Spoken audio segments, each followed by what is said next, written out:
right now on 5 on your side at 10. Marijuana milestone. Could Missouri be the first to reach $1 billion in sales? Business here is booming every day. Blooming bonanza. Buds are bursting as even warmer weather builds in. The changes coming this weekend that may impact your outdoor plans. But first tonight, a banker opens fire inside a bank, killing 5 co-workers and hurting 8 others. This was terrifying. It was terrifying. Plus, President Biden's message to Congress. Within the last 2 hours, we learned a 5th victim from this morning's shooting has died. It happened inside a bank in downtown Louisville, Kentucky. Good evening. I'm Ann Allred. And I'm Mike Bush. Tonight, vigils were held all across Louisville to remember the 5 victims in the latest mass shooting in the United States. They also prayed for the recovery of those injured. The shooter who streamed the horror online was killed by police. And tonight, the quick action of those officers is being called heroic. 8:38 a.m., an active shooter at a bank in downtown Louisville. This was terrifying. It was terrifying. 3 minutes after the call, officers were on the scene. The suspect shot at officers. We then returned fire and stopped that threat. The suspect is deceased. 5 victims, also dead, have been identified. Tommy Elliott, 63 years of age. Jim Tutt, 64 years of age. Josh Barrett, 40 years of age. And Juliana Farmer, 57. And 57-year-old Deanna Eckert. At least 8 were wounded, including 2 police officers. One officer, Nicholas Wilt, 26 years old, just sworn in. He's in critical but stable condition. And I want to thank them and all our other law enforcement officers for responding and doing their best to try to save some of my friends. Authorities say this was a case of workplace violence. The suspect has been identified as Connor Sturgeon, white male who was employed at Old National Bank. His weapon of choice was a rifle. Police who searched the shooter's home believe this will be a long and complicated investigation. Our community will continue to come together. We will find ways to love and support one another. A call for unity in a time of grief. The latest shooting comes just 2 weeks after a gunman opened fire inside a Christian school in Nashville, killing 6 people, including 3 9-year-old children. Tonight, President Biden is calling on Congress to act. After today's shooting, he tweeted the nation is once again mourning after a senseless act of gun violence. Biden asked how many more Americans must die before Republicans in Congress act. His press secretary says he's calling on Republicans to work with Democrats on assault weapons and high-capacity magazine bans, background checks on all gun sales, and to eliminate gun manufacturer immunity from liability. These are common sense actions we can ask for and should be getting right now. And it's what Americans want. We know that majority of the American people support this. Kentucky's 2 Republican U.S. Senators, Minority Leader Mitch McConnell and Rand Paul, tweeted this morning offering their prayers for the victims and their families. Tonight, amid a record number of shootings involving children in the St. Louis region, BJC Healthcare is expanding its gun lock distribution program. The hospital system says it treated 163 children with gunshot wounds last year, and that beat the previous record of 150 set in 2020. BJC is adding no questions asked kiosks to 20 locations across the region. They will offer free gun locks and pamphlets on how to safely store firearms.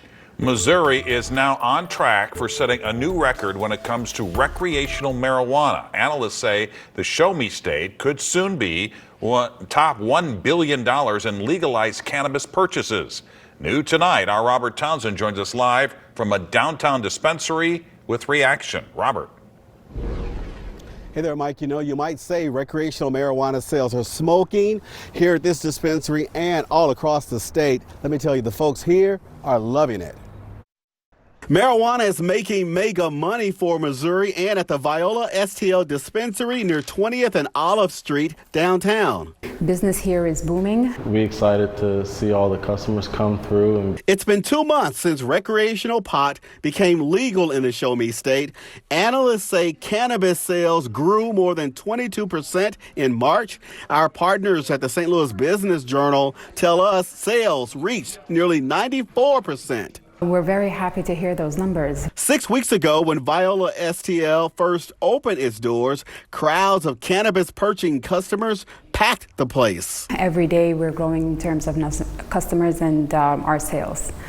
So we're seeing a lot of that growth come through our doors. From edibles to flower to everything marijuana related, people are snatching it up. Ages are from 21 and above, all the way until the 90s. We get a nice rush and it slows down. Some people might stroll through during lunch, maybe their off day, then again at nighttime. No doubt, a galore of growers, cannabis-seeking customers, and satisfied dispensary owners are crossing their fingers. The soaring sales keep on growing and boosting the state's economy. It is what makes us come in every single day. The opportunity, the growth, and the potential of the market. We're all about the green.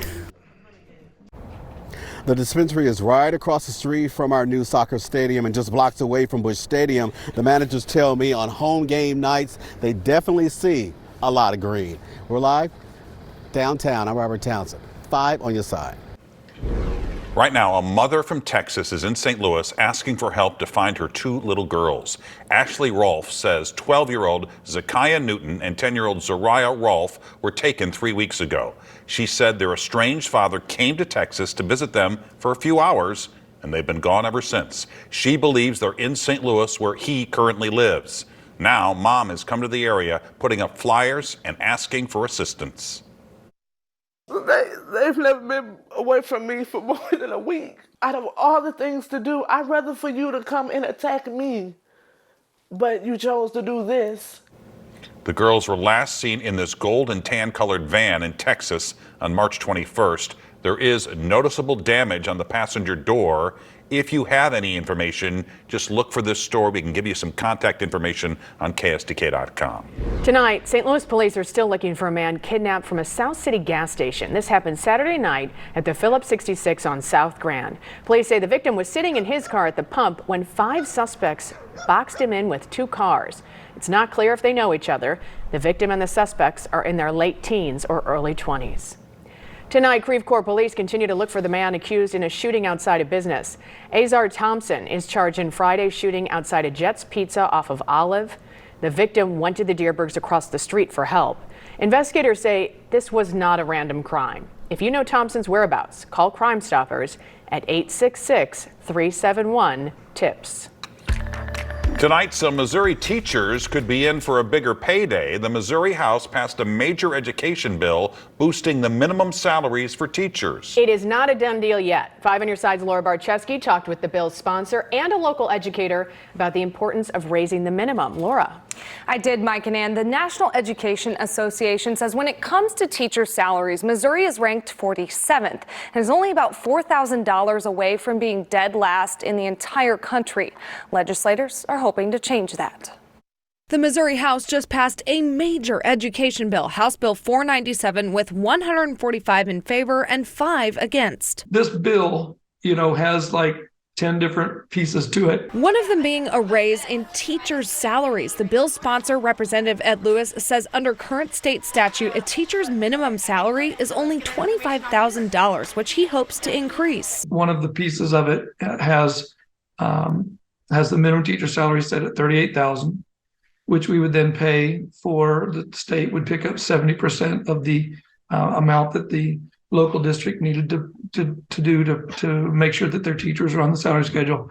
The local district then would only be on the hook for 30% of that. Right now, teachers with a master's degree and 10 years of experience don't make that much more, with a minimum set at $33,000. This bill would make it $44,000. Lewis says this salary change is very important for retaining teachers. If your starting salary with a 4-year education still puts you in that same category that of needing extra assistance from the state. We're not paying them enough. And so this will it'll get people close to where we ought to be. The dean of the School of Education at St. Louis University, Gary Ritter, says while the average St. Louis teacher salary is roughly $44,000, which is above the current and the new minimum, this change could help in rural areas. You're going to have trouble drawing folks into the profession if your starting salaries are in the upper 20s or early 30s. So it's nice that for some of those areas that did have those challenges, they're now starting at 38. Ritter says there's still a lot of work to be done to support teachers who in return support kids every day.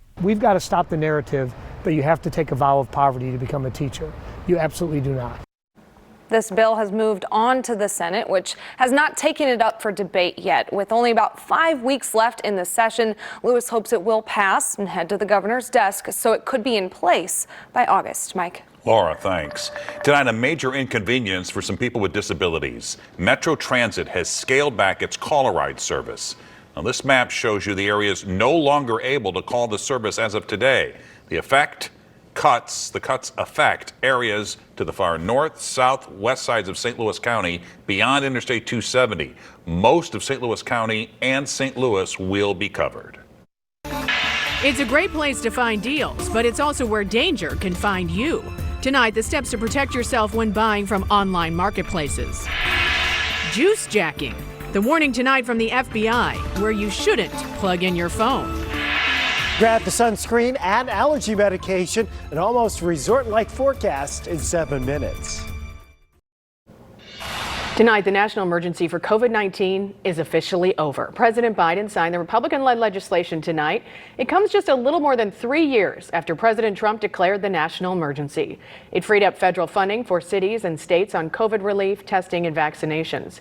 St. Louis City and County dropped their state of emergencies for COVID-19 last week. Tonight, a triumphant return for an expelled Tennessee lawmaker. Just hours ago, the Nashville Metro Council unanimously voted to reappoint Justin Jones. Moments later, he was sworn in on the steps of the Tennessee Capitol. Jones and another colleague were expelled last week for leading chants on the House floor demanding stricter gun laws.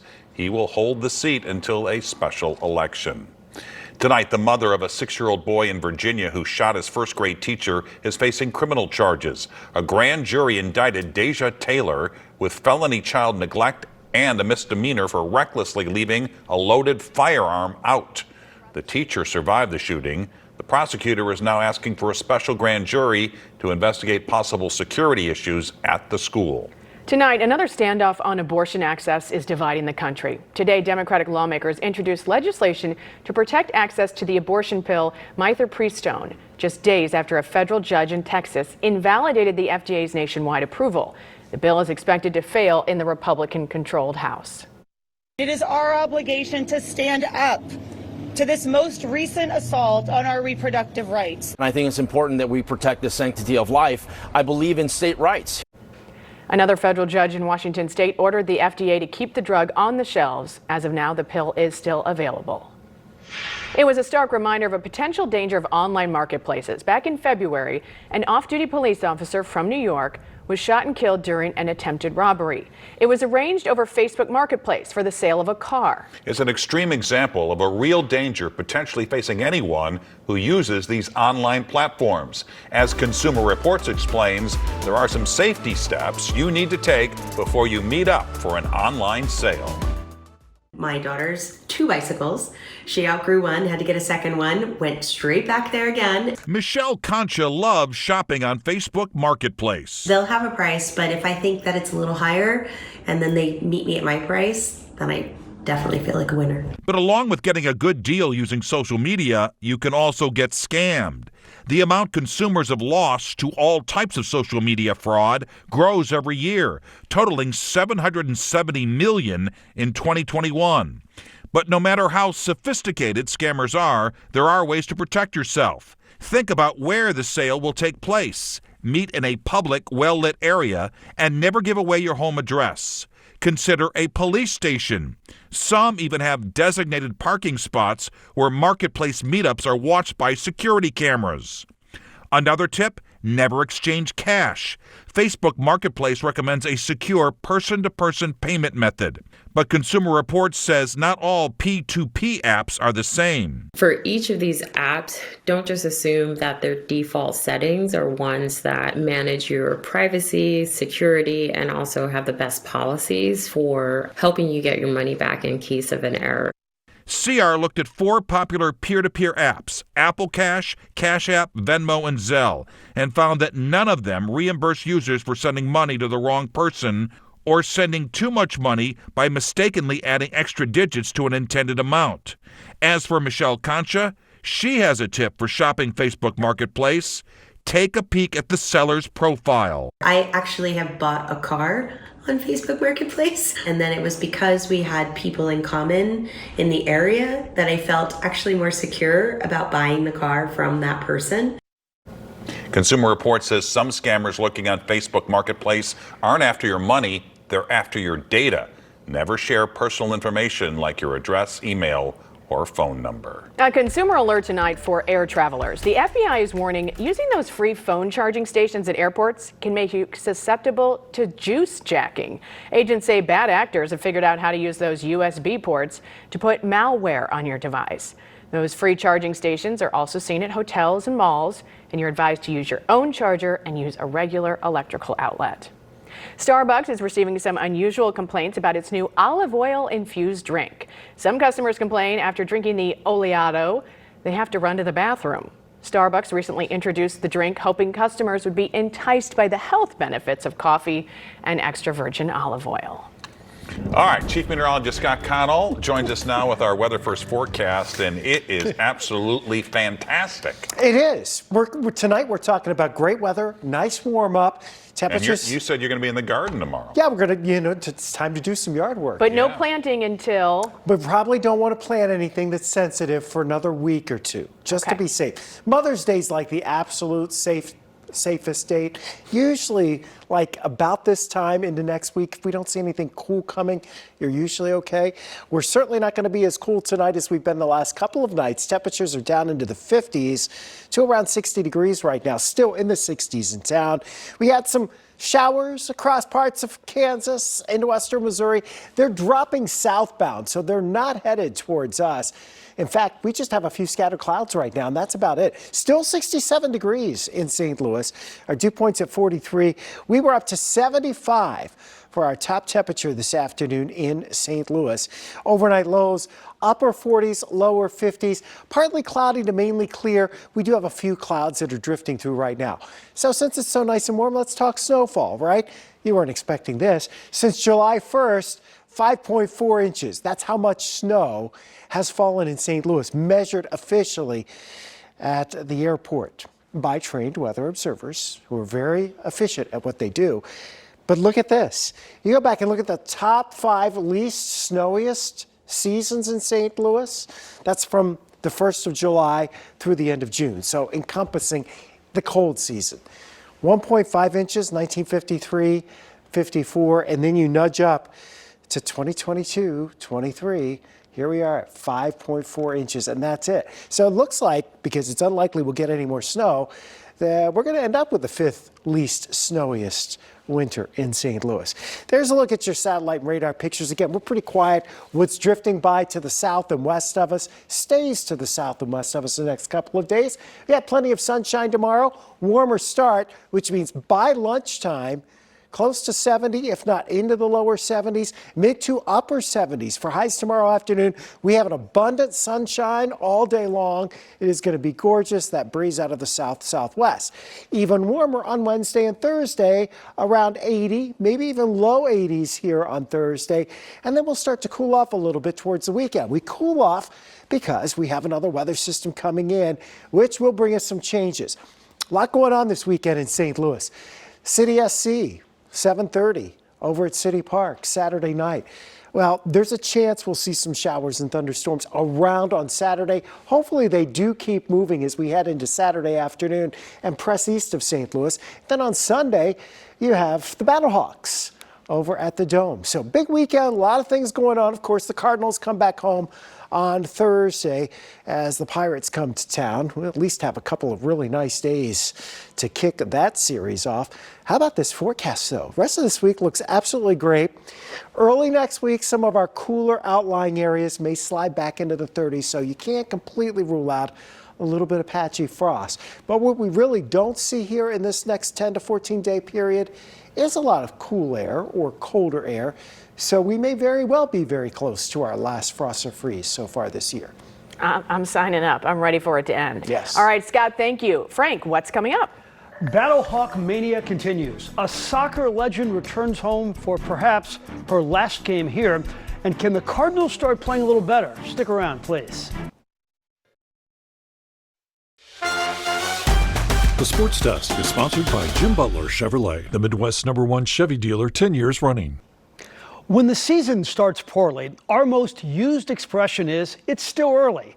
And 10 games out of a 162-game season is still very early.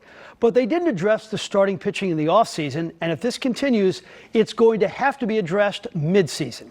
2-1 Rockies in the fourth, and Paul Goldschmidt will tie the game by knocking in Alec Burleson, who had tripled, and we are tied at 2. Steven Matz pitched 5 2/3 innings, allowed 9 hits and 6 runs, did not get help from the bullpen. Ezequiel Trejo with the base hit, and Elhuris Montero scores. Here's a bright spot. Jordan Walker set a major league record by beginning a career with a 10-game hit streak. Then a sign of the times. A little roller that Drew Verhagen throws to Wilson Contreras. The umpire ruled he wasn't on the plate, and the umps ruled that the Cardinals didn't challenge the call quickly enough, and the Rockies win it 7-4. The Cardinals have lost 6 out of their last 7. So tomorrow night, the United States women's national soccer team will square off against Ireland in an international friendly at City Park. There will be 22,000 on hand to watch. It's the last game for the U.S. team before the World Cup this summer in New Zealand. And the center of attention tomorrow will be the center back, Becky Sauerbrunn from Ladue. This would be a great night for Becky to score her first goal as a member of the national team. She's done everything else in soccer, 2 World Cups and 1 gold medal at the Olympics. This will be her 200th cap. And who's going to be showing support for Becky tomorrow night? My mom, my brothers, nieces and nephews. I've got some club coaches, and then people from Ladue alums, JB Marine, old club coaches. You know, it's just like a whole mass of people that have messaged me that come out of the WordWorks and are like, we're going to be there, which is awesome. I just love this Battlehawk story. Think about it. It's football in the spring, and they're competing against so many other sports, and they're playing in a 28-year-old building without a lot of bells and whistles, yet the product is wonderful, and everybody's having a good time. There was another 35,000 plus at the Dome to see their overtime win over Vegas, the first overtime game in XFL history. With 2 more home games, then perhaps a playoff game. So with a team gaining steam for a postseason run, I asked, why not a crowd of 40,000? Well, the coach agrees. The fans look like they're having an awesome time. I turn, I watch, I see them in pregame. They're dressed up. They're doing their thing, all ages. Let's fill it up. I mean, you know, those upper level tickets aren't that expensive. If you're bored, come on out, check it out. You know, I promise you we'll make it exciting for you at some point in the game. The Masters. From sunrise to sunset. Rahm wins the Masters Marathon. It's a tradition like no other, and a broadcast like no other too, led by the stately Jim Nantz. So what if other sports were announced like that, like minor league baseball? Hello, friends. A beautiful Saturday afternoon in Comstock Park. A fine hit, deep to left center. Off the wall. Lucas Dunn into second base. Exquisite. A 1-out double here in the 7th. An excellent approach to that hit. Patient, able to line it up. That is beautiful. Wait, is he joking? Oh, well, they were having fun because okay. It was an homage. Yes, right? That was a broadcast of the West Michigan Whitecaps. And the broadcaster was That was Dan funny. Hasty. It Beautiful. was. And did you put the music in, or did they? Oh, put no, the- they did. Yes. And if I've got this right, Jim Nance is done doing NCAA college basketball. He's done with college basketball, but he'll stay with the Masters probably for another 10, 15 years. And he is the best at it. Pretty good gig. Yep. All right, Frank, thanks. What a ride. It's been inducing screams for 4 decades. Tonight, the celebration of the Screamin' Eagle. A big birthday today at Six Flags St. Louis. The Screamin' Eagle opened on this date in 1976. It was to celebrate America's bicentennial. At 110 feet high and with speeds up to 62 miles per hour, the wooden roller coaster was the longest and fastest coaster in the world when it debuted. Still a lot of fun. Grants Farm opens for the season this Saturday, and now for the property's 120th season, a drone show spectacular. 150 drones will be used in the custom choreographed light show, including an animated Clydesdale walking across the sky. The shows will take place Friday and Saturday nights between Memorial Day and Labor Day. Tickets are $12. And there you have it. 5 on your side at 10. The Tonight Show starring Jimmy Fallon is next. Jimmy tonight has Hannah Waddingham. Start your day with Today in St. Louis beginning at 4 a.m. Have a great tomorrow.